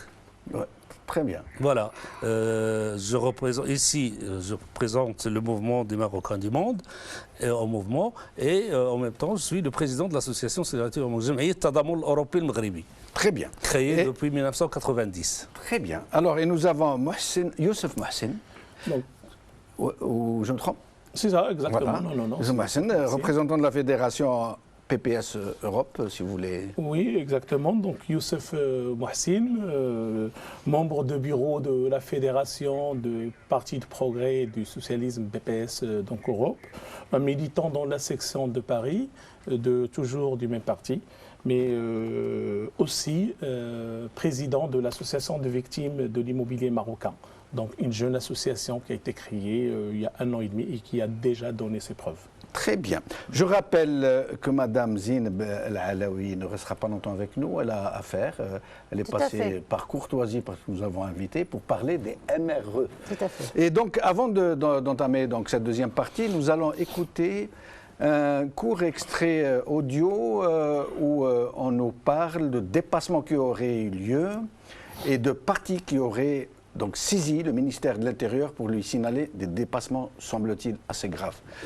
Nous allons écouter. إطار البلاغات المتتالية صدرت بعض بلاغات وزارة الداخلية حول سير العملية الانتخابية بالمغرب، حيث أفادت السلطات المحلية لإقليم تطوان أن أحد المواقع الإلكترونية تداولت تصاريح لمراقبي حزب سياسي يدعون فيها وضع عربة وسط الطريق لعرقلة وصولهم إلى مكاتب التصويت بجماعة الخروب إقليم تطوان.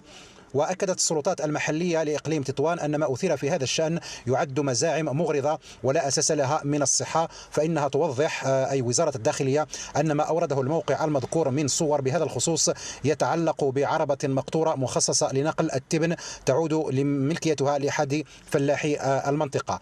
في ذات السياق أفادت السلطات المحلية لإقليم تطوان أن الموقع تداول تصريحات لمراقبي حزب سياسي يدعون فيها وضع عربة وسط الطريق لعرقلة وصولهم إلى مكاتب التصويت. وفي مدينة الدار البيضاء أفادت السلطات المحلية لعملة مقاطعة عين الشق بتوصلها بشكاوى من وكلاء بعض اللوائح الانتخابية تتحدث عن خروقات تمس بسلامة العملية الانتخابية من قبيل قيام وكلاء لوائح وأعوان سلطة بتوجيه الناخبين للتصويت على هيئات سياسية معينة. وبعد البحث الذي أجرته وزارة الداخلية بهذا الخصوص تؤكد السلطات المحلية لعملة مقاطعة عين الشق أن الأمر يتعلق بادعاءات بدون إثبات تدخل في إطار صراعات الأطراف المتنافسة. C'était notre correspondant à Rabat. Donc je reviens à Madame Zineb El Alaoui. Nous parlions tout à l'heure, et je vous remercie d'être venu nous en parler encore, du non-droit, alors que c'est consacré par la Constitution, que ça a été confirmé par le roi du Maroc, ça a été consacré par un peu tout le monde, par ces partis qui ont déposé des projets de loi, qui veulent que les MRE, c'est devenu un terme générique, un Marocain résident à l'étranger, puissent voter, exercer leurs droits naturels et leurs droits constitutionnels. Or, ce n'est pas le cas. Qu'est-ce que vous pourriez nous dire sur cette question? Ce que je peux dire, voilà, je peux beaucoup dire. Je maintiens l'article 17 de la Constitution qu'on a voté massivement d'ailleurs en France parce qu'on a mis à notre disposition les moyens pour le faire. On a contribué nous aussi, donc on a aidé, on a organisé des bureaux de vote, donc on a su et on a réussi cette élection. Donc l'article il est clair, il dit que les Marocains résidant à l'étranger jouissent des droits de pleine citoyenneté, y compris le droit d'être électeur et éligible. Je ne vais pas lire tout l'article, mais elle veut dire ce que ça veut dire. Ils peuvent se porter candidats aux élections au niveau des listes et des circonscriptions électorales locales, régionales et nationales. La loi fixe les critères spécifiques d'éligibilité et ainsi de suite. Depuis 2011, hein, on est en 2016. Il y a eu des projets de loi, mais voilà, aujourd'hui, on en est là. On est le 7 octobre on n'a pas le droit de voter. Quand je dis on n'a pas le droit de voter, ce n'est pas tout à fait ça. On peut voter par procuration. Procuration. Mais excusez-moi, je me permets de vous interrompre. Pourquoi n'avez-vous pas épuisé les voies de recours constitutionnels, juridiques, par exemple? Pourquoi vous n'avez pas porté plainte? Pourquoi vous n'avez pas saisi les institutions telles que le Conseil constitutionnel, s'il existe, ou la Cour suprême Alors, pourquoi de telles actions n'ont-elles pas été menées en parallèle à celles que vous menez sur le terrain? Bien sûr. Alors, le Marocain, par excellence, est un citoyen tolérant, calme et ne fait pas de bruit. Néanmoins, nous, on a essayé de constituer un collectif donc qui est constitué de plusieurs associations, au moins dans l'Île-de-France. On a écrit à tout le monde, le gouvernement, le roi, Premier ministre. Vous avez écrit, vous n'avez pas entamé des actions on a en justice. Écrit, on a demandé, non, du tout. On a demandé, on a écrit. Oui. Malheureusement, toutes nos demandes sont restées lettres mortes. Quand je dis lettres mortes, pour deux sens. Le premier, on n'a pas eu de réponse du tout. Et le deuxième, le résultat, on le vit aujourd'hui. Nous, on se sent un peu victimes délaissées. Nous sommes des citoyens. Sans voix. Sans voix. On participe à l'effervescence et le développement de notre pays, puisqu'on s'y rend régulièrement. J'ai dit tout à l'heure à un invité que personnellement, je suis algérien, mais je suis très attaché au Maroc, aux Marocains, aux Tunisiens, au Maghreb. J'ai dit tout à l'heure que j'ai été stupéfait de découvrir que la diaspora marocaine est l'une des plus attachées à son pays, qu'elle reste viscéralement attachée par le fait qu'elle y contribue financièrement. C'est des milliards de dollars, contrairement aux Algériens par exemple. Des milliards de dollars qui vont au Maroc, des gens qui habitent des villages qui cotisent pour construire des routes, des écoles. C'est vraiment, c'est d'autant plus injuste qu'une telle communauté qui fait tant pour son pays ne soit pas autorisée à payer. J'imagine que... Ce qui est malheureux à dire, c'est que nos efforts et notre travail et le transfert de notre savoir, que ce soit scientifique ou autre, on travaille beaucoup avec la société civile marocaine. Oui. Beaucoup avec la société civile. Vous avez évoqué les villages, on essaye de développer les villages et ainsi de suite. Donc on est beaucoup attaché à notre Maroc, aux Marocains, à la société civile, et on est vraiment déçus de notre gouvernement. Moi, je reviens surtout sur le vote, parce qu'on a plusieurs sujets. Nous, on se sent des citoyens qui ont des devoirs. Et on a des devoirs. Les devoirs de donner, les devoirs, je ne parle pas financièrement, le devoir de s'y rendre, le devoir de payer nos impôts. On paye nos impôts au Maroc. Tous les Marocains payent leurs impôts au Maroc. Ils ont des biens. Rien qu'en consommant, on paye nos impôts. Oui. On envoie tous les mois. On a tous la famille là-bas. Donc on contribue à se payer. On a des devoirs. Mais malheureusement, on n'a pas de droit. Et le droit de vote pour nous, c'est qu'est-ce qu'on vous répond quand vous demandez à voter? Quels sont les arguments qu'on vous donne? Alors, un argument que j'ai entendu par-ci ou là, c'est un manque de loi, une loi organique, j'ai entendu ça, mais surtout le logistique. Ils disent que la logistique est très difficile. Moi, je réponds à cela. Quand on a voulu mettre en place la Constitution, on a mis le paquet. Sur le référendum. Le référendum en 2011.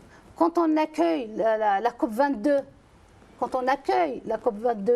au Maroc, on met le paquet. Quand on est un pays qui rentre dans des projets de grande envergure, on ne peut pas dire qu'on ne peut pas. Le logistique nous bloque. Quand on est le pays qui a mis en place la première centrale solaire, non, il ne faut pas nous dire ça. C'est du mensonge. Et d'après vous, pourquoi on vous empêche de voter? Comment? Pourquoi on vous empêche alors? D'après vous, quelle est votre propre explication? Alors, ma propre explication, elle est très... Quand on a entendu les sondages, ou bien bientôt c'est les résultats, le premier parti du Maroc aujourd'hui, il rejoint les grands pays. Le PJD. Non, c'est les abstentionnistes. Ah oui, effectivement. C'est les abstentionnistes. Tout à fait. À partir de ce moment-là, moi je pense qu'il y a 16 millions d'électeurs au Maroc. On est à peu près 6 ou 7 à l'étranger. On est à peu près la moitié. Je pense, si on décide tous de voter, et je pense que nous, si on nous donne le droit de vote, on va voter parce qu'on a envie de voter, je pense qu'on va peser et on Mais vous n'allez pas... moi, je crois que si tant est qu'ils pensent comme ça, je crois que c'est un peu stupide à mon avis, puisque vous n'allez pas tous voter comme un seul homme. Les gens vont voter de façon, comme la société marocaine, avec des tendances, des choix, des idéologies. Du tout, parce que nous, on baigne dans une civilisation, tous ici, où la démocratie... Mais moi, je connais au Maroc des islamistes, des gauchistes. Je ne connais pas de Maroc qui soit monocolore, avec une seule idéologie. Nous, on n'est pas au Maroc. Non, ici. Oui, ici. Je connais des Marocains d'étrangers qui sont de tendances diverses. C'est pas grave qu'ils soient de tendances diverses. Donc ils peuvent voter, pour les uns et pour les autres. Le tout, c'est qu'ils aillent voter. Mais sauf qu'ils vont peser, parce que je pense qu'on va peser. C'est sûr. Je pense qu'on va peser. Et on ne va pas peser que par le bulletin. Le vote, c'est pas juste de mettre un bulletin dans l'urne. Nous, ce qu'on reproche au Maroc aujourd'hui, c'est que moi, je ne participe pas à la campagne électorale. Moi, j'écoute ni les uns ni les autres. Je n'ai pas les moyens. Moi, je bosse toute la journée, je rentre chez moi, je dors. Si j'étais au Maroc, je ferais la campagne électorale. Pour moi, le vote, ce n'est pas seulement par procuration, prendre un bulletin et le mettre dans l'urne. Ce n'est pas ça, le vote. Je vous remercie beaucoup. Donc, Zine Belalaoui, je vous ai laissé vous exprimer à fond sur ce sujet parce que vous vouliez partir juste après. Merci beaucoup. De nous avoir rendu visite. J'espère que vous reviendrez. J'espère et merci de m'avoir invité. Merci beaucoup. Et bon courage. Merci, au revoir. Merci, au revoir. Bouchaib Al-Kati, si nous revenions, rien n'empêche que nous pourrions discuter de tout. Mais si nous revenions surtout à ce qui est en train de se passer en ce moment au Maroc, donc une élection très très attendue, très suivie par le monde entier, parce qu'elle préfigure d'une vision d'un Maroc qui est en train de se diriger à grands pas vers autre chose, qui a beaucoup changé en une vingtaine d'années, et donc avec une nouvelle mouture constitutionnelle qui a été l'occasion de faire de grandes ouvertures, de quelque bord qu'on soit. Hein. Oui. Et donc, mais là, le problème, c'est qu'il semble, on n'a pas encore les chiffres, on va les avoir bientôt, il semble qu'il y ait une sorte de sanction populaire, puisque l'abstention, il est fort possible que celle d'aujourd'hui soit historique. Comment expliquez-vous une telle réaction? Ben écoutez, moi en tant que résident marocain à l'étranger, comme vous, j'observe, je regarde ça de loin et bien sûr, je m'informe comme tout le monde. Je lis les journaux, je regarde un petit peu. J'ai des amis au Maroc. Moi, je pense que c'est une démocratie qui est en marche et qu'il faut le temps. Je pense qu'il faut le temps et on apprend tous les jours. Donc il y a toujours, mais on voit ça même dans les pays démocratiques, il y a des défaillances. Le PJD qui est arrivé, ils ont essayé de changer, ils ont trouvé quelques lacunes. Mais moi je pense qu'il faut le temps. Mais quand on voit que des abstentionnistes et puis les jeunes qui ne trouvent pas leur issue, qui ne trouvent pas des réponses au travail, au chômage. Et bon, il y a des obstacles. Mais je pense que le roi, il a dit dans son discours qu'il faut, la première des choses, il faut s'occuper des pauvres, il faut s'occuper. Mais malheureusement, ça ne suit pas derrière. Mais espérons que ça changera. Même question, si vous voulez répondre, comment expliquez-vous une telle abstention? J'aimerais juste, avant de commencer mon intervention sur votre question, ce jour des échéances électoraux, le 7 octobre, donc j'aimerais bien exprimer ma colère profonde et mon indignation concernant les décisions qui ont été prises concernant notre droit de vote constitutionnel. Bon, comme il l'avait évoqué, l'article 17, il est clair. Donc ça, c'est juste, je voulais commencer par ça. L'article 17, c'est la Constitution qui vous donne le droit de voter. De voter, d'être candidat et aussi électeur. Électeur. Là, moi, je considère qu'on a été privé de ce droit. Hein. D'accord. Bon, sous une forme ou une autre, on a été privé. J'espère qu'on aura le temps encore de revenir parce qu'effectivement, il y a énormément de choses à dire dans... Je ne pense pas que nous puissions revenir longtemps puisqu'on en a beaucoup parlé durant la première partie de l'émission et qu'il faut qu'on parle d'un peu de tout. Mais allez-y, je vous en prie. Oui, parce que vous avez évoqué tout à l'heure les arguments. Oui. Les arguments, d'ailleurs, en fait, et vous avez posé la question aussi, pourquoi? Pourquoi ils vous empêchent de voter? Oui.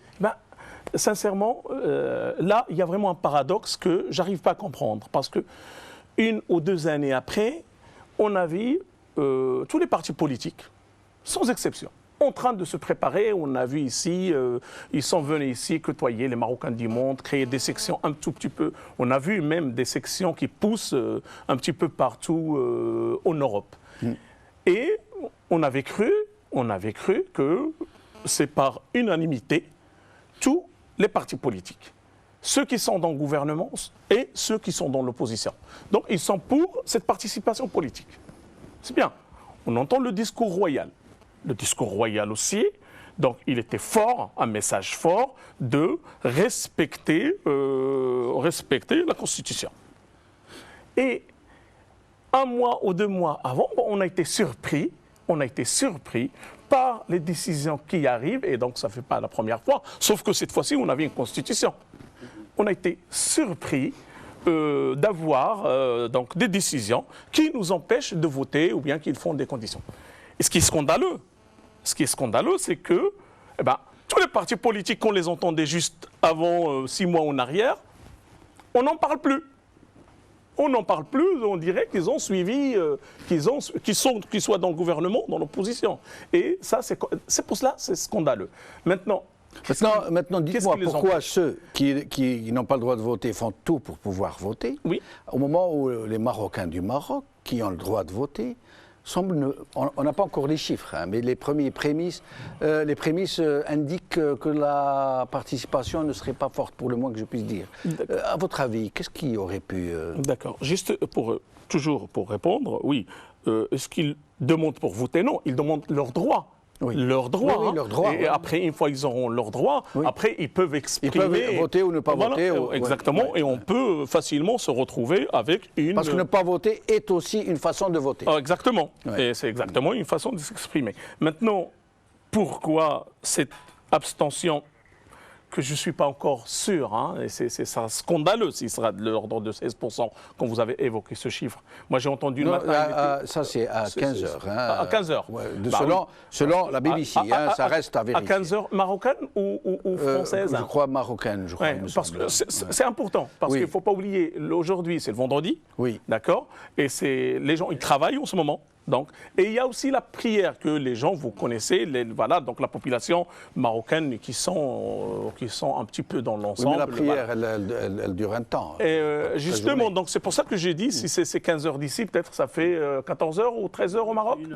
Une heure, donc ça fait 14 heures. C'est juste peut-être le temps que les gens sortent. Voilà.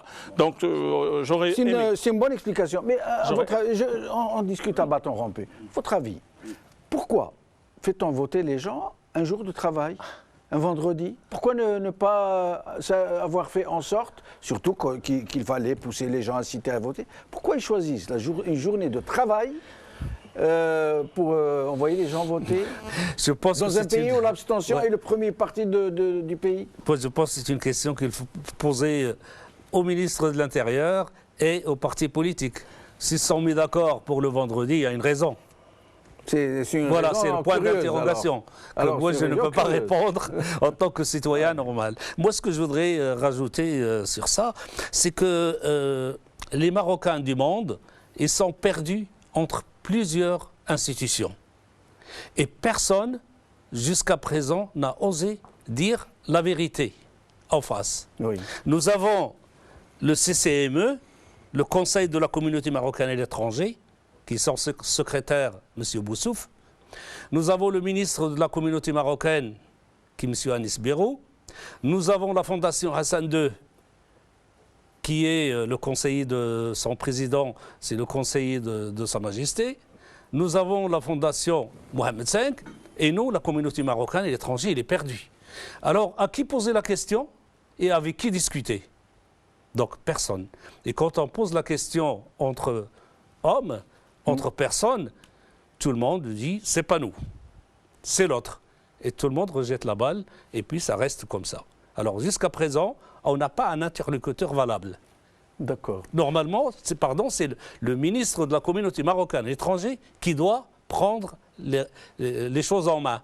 Il est absent. Très bien. Alors nous allons passer à un autre volet de ces élections que nous n'avons pas encore abordé, c'est qu'il semble se dessiner dans le champ politique marocain.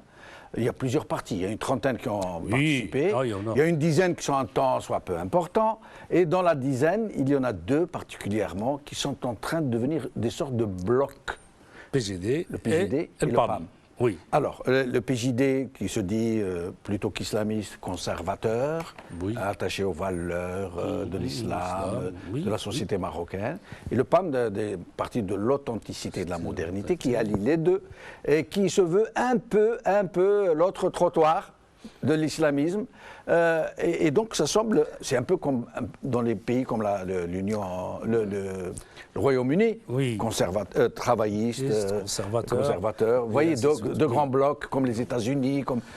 À votre avis, est-ce que vraiment nous allons aller vers cette bipolarisation politique? Moi, je dis toujours, le PJD, il vient d'arriver au pouvoir. Ça fait 5 ans qu'il est là.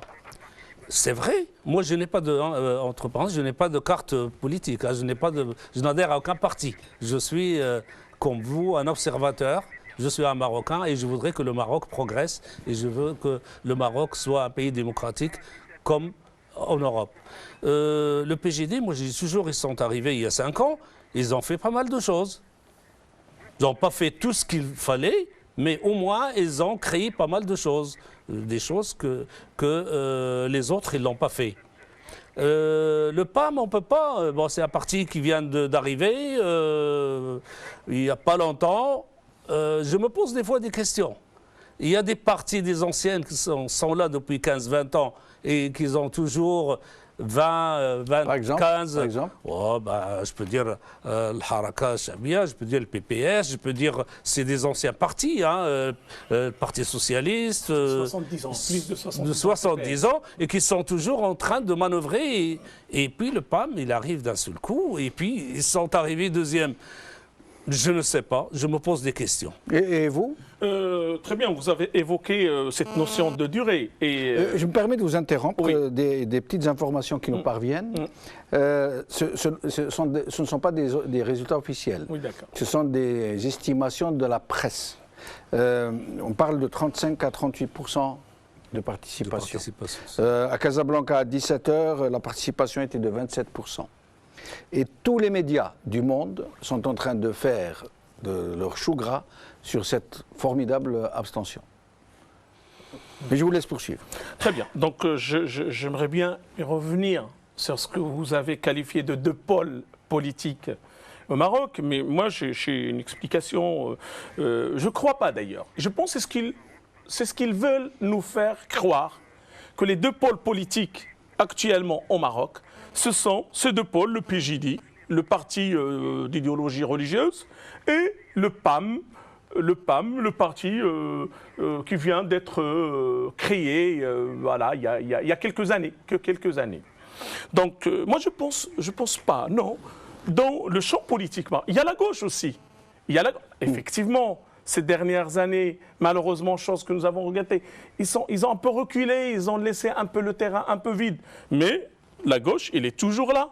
Elle représenterait une 3e voie? Moi, je dirais, parce que je dirais même, si je veux parler de 2 pôles, et ça reste un avis, si je veux parler de 2 pôles politiques au Maroc, c'est qu'il y a des pôles démocratiques et des pôles antidémocratiques. Les pôles démocratiques, en fait, ils se caractérisent par les partis, politiques un peu de gauche. Éventuellement, je peux ajouter le PJD d'idéologie religieuse. Mais il y a d'autres partis antidémocratiques. Et je le dis bien. Des partis antidémocratiques qui vont aux élections?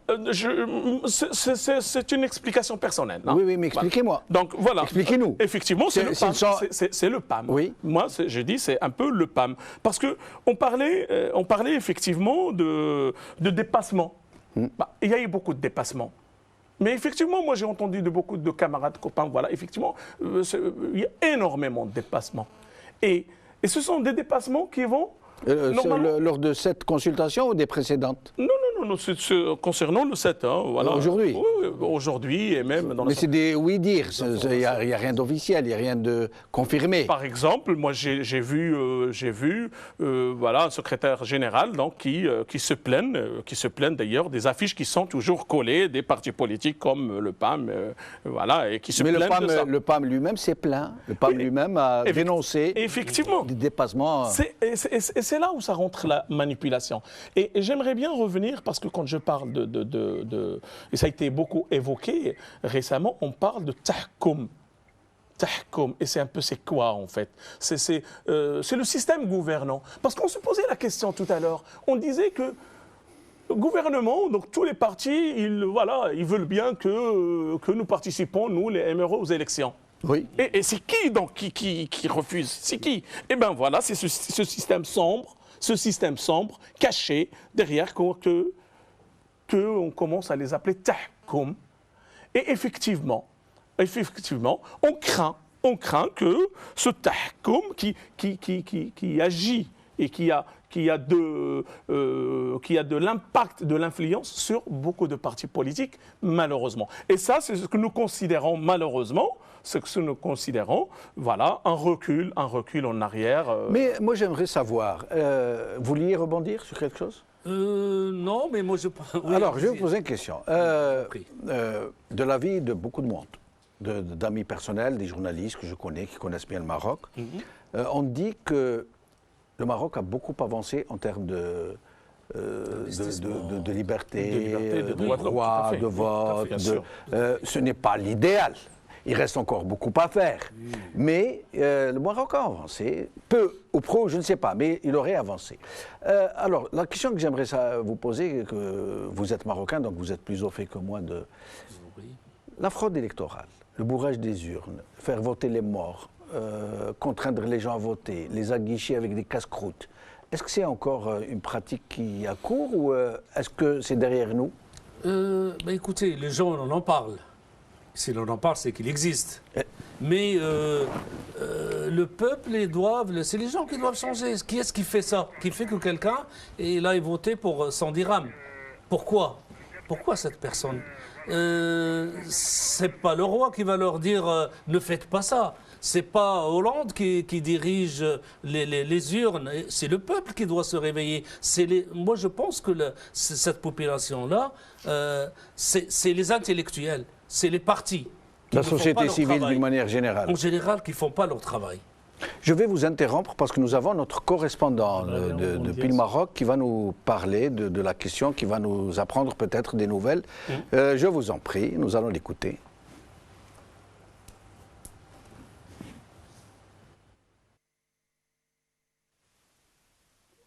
مرحبا بك زميلي جمال.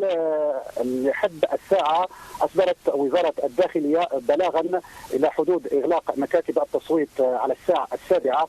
أكدت أن الانتخابات البرلمانية المغربية للسابع من أكتوبر مرت في أجواء جد هادئة ولم تسجل أي حوادث.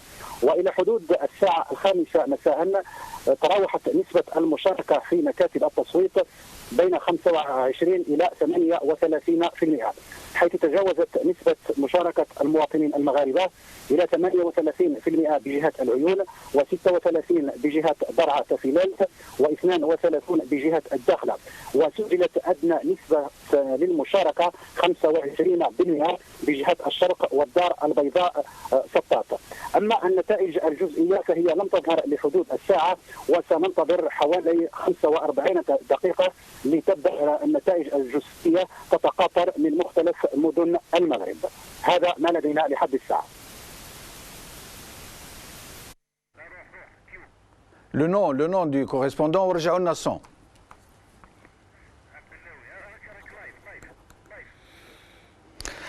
C'était notre correspondant Abdellaoui Drebat que nous n'avons pas très bien entendu. J'espère que nous repasserons tout à l'heure pour nous dire du nouveau. Mais nous avons compris qu'il y aurait entre 25 à 30% de participation. C'est une estimation qui n'est pas encore officielle. Heureusement qu'ils ont dépassé les 16%. Oui, heureusement. Oui. Mais quand même, 25 à 30%, ce n'est pas reluisant non plus. Ce n'est pas très très bon. Mais pourquoi maintenant? C'est aux politiques d'analyser et de voir pourquoi les gens ne se présentent pas, pourquoi les gens ne votent pas. Il y a une raison. Et qu'ils nous disent aussi pourquoi ils font voter les gens le vendredi. Le vendredi, ça, vous savez, pour le vendredi, le jour de la semaine, quand on est vraiment motivé, quand on a vraiment envie de voter, on fait tout pour s'arranger pour aller voter. Mais moi, si je suis votre employeur, que je vous paye, que je suis un petit artisan, je ne vous laisse pas partir. Hein. Il y a des arrangements et puis c'est le travail du gouvernement. Et puis dans nos pays, on ne peut pas encore voter par Internet, par téléphone. Non, malheureusement. Mais je pense, comme j'ai dit tout à l'heure, il faut que les partis politiques, les intellectuels, qui doivent travailler sur le sujet, qui doivent motiver les gens, qui doivent les aider. Parce que quand on voit un chômeur qui n'a pas travaillé pendant 2 ans, 3 ans, est-ce que lui va aller voter? Il va dire, qu'est-ce que j'en ai à foutre? Je vote pour l'un ou l'autre, qu'il va aller, lui, s'enrichir, ou il va comprendre les choses comme ça. Il faut donner du travail aux gens. Il faut aller les couches les plus pauvres. Oui. Voilà, moi je pense que c'est ce qu'il... Effectivement, là, autour de 30%, ça reste faible, mais c'est pas scandaleux comme le 16% qui m'a fait peur. En 2007, il y a eu 63% de... Oui, et en 2011 En 2011, il y a eu 54% d'abstention. Et donc, si c'est le cas aujourd'hui, ça va être quasiment un record. On va dire que c'est un peu normal, mais... Pourquoi normal? C'est un peu normal dans la mesure où, en normal, en disant, je ne justifie pas, hein. C'est un peu dommage que les gens, ils n'exercent pas leur droit. C'est dommage. Mais dans la mesure ce gouvernement actuel, auquel d'ailleurs, le parti auquel j'adhère, il participe, il y a eu des choses qui ont été faites. Il y a eu des choses qui ont été faites, mais ils restent insuffisantes. Et parfois, on ne le voit pas. Mais si on parle sur l'enseignement, et les gens, ils voient pas ça. Ils voient pas ça. Et du coup, ils sont nombreux qui sanctionnent. Et d'autres qui ont ras-le-bol. Si on revient aussi sur quelques réformes qui ont été faites sur la retraite, sur la violation parfois des professeurs enseignants et tout ça, ce qui a été bien médiatisé, tout ça, ça fait vraiment un peu mal. Mais c'est un peu dommage, Mais moi, je ne sais pas si je peux me permettre, j'essaye de trouver une explication pour ne pas être trop déçu, parce que le Maroc est devenu un peu une valeur d'exemple que nous aurions voulu voir réussir. Et donc c'est comme si j'étais en train de chercher à expliquer, personnellement, hein, c'est un avis personnel, je suis avec vous un peu à bâton rompu, je ne suis pas le journaliste qui l'a froid, qui ne s'implique pas. Moi je me dis, Edin, peut-être que ces chiffres d'abstention, en quelque sorte, ils sont presque positifs d'une certaine manière. Pourquoi? Parce qu'ils peuvent indiquer une certaine honnêteté dans l'élection, une certaine transparence. Parce que moi je connais des cas de forte abstention où il y a eu des bourrages. Et quand je dis bourrage, on ramène carrément des urnes toutes pleines qu'on substitue à celles qui toutes vides. On l'a plus maintenant, Maroc. C'est peut-être l'annonce de certains biens dans le mal, quoi. Et de l'autre côté, tout à l'heure vous disiez au sujet du PAM, quand je vous dis de citer, vous disiez non démocratique. Oui. En fait, je ne suis pas l'avocat du PAM.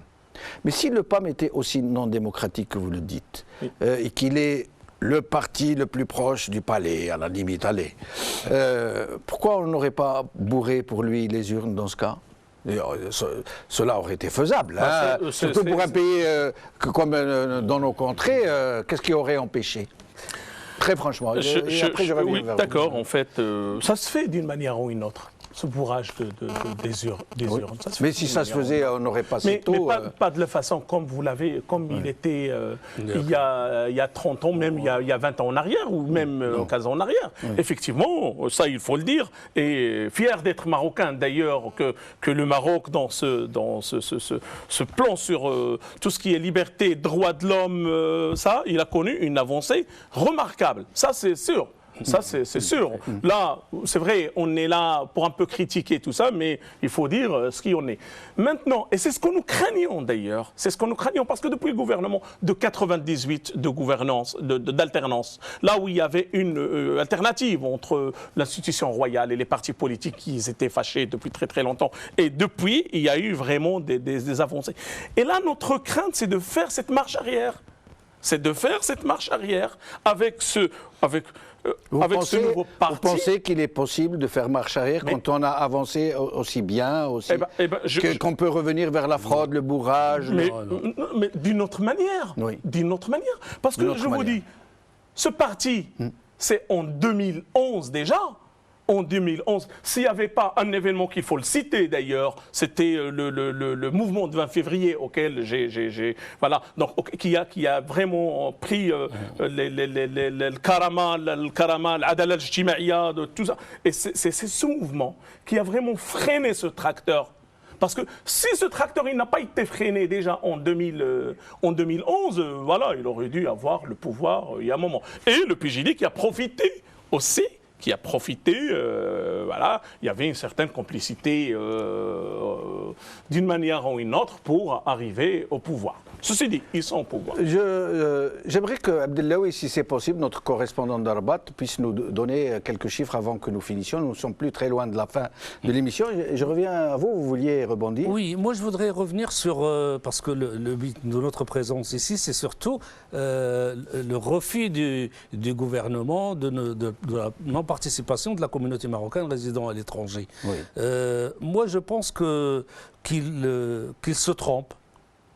Qu'il se trompe de nous laisser à l'écart, parce que la communauté marocaine résidant à l'étranger, actuellement, elle est composée d'intellectuels, elle est composée d'ingénieurs, de mathématiciens, et qu'on pourrait, en rentrant au Maroc... de travailleurs qui gagnent de l'argent, qui ont mérité leur place en Europe, qui sont qualifiés, qui n'ont pas oublié leur pays. Oui, tout à fait. Ce que nous souhaitons, nous, au prochain gouvernement, et je m'adresse directement à Sa Majesté le Roi, de nous mettre à la place de Boussouf et compagnie, des gens compétents, des ministres compétents, des personnes. Au lieu d'avoir 10 institutions, nous, on voudrait qu'une seule, une personne compétente, quelqu'un de la communauté marocaine. Et on a des intellectuels, des personnes compétentes, et avec ces gens-là qui peuvent nous réunir, qui peuvent réunir la communauté marocaine et peut trouver des solutions. Mais restons comme là, des personnes qui sont là,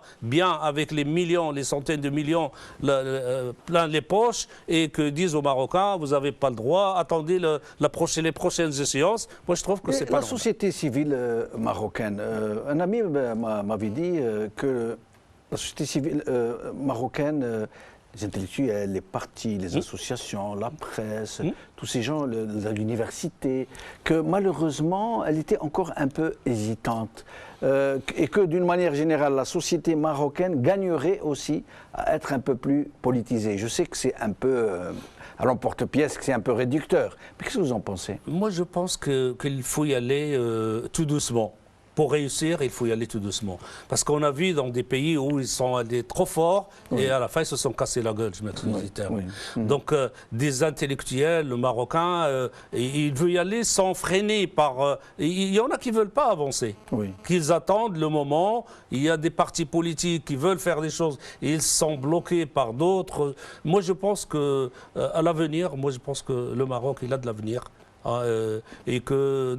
Tant qu'on aura Sa Majesté le Roi et qu'il donne ses directives, je pense... On voit maintenant ce qui se passe, l'industrialisation, l'infrastructure, tout, ça avance.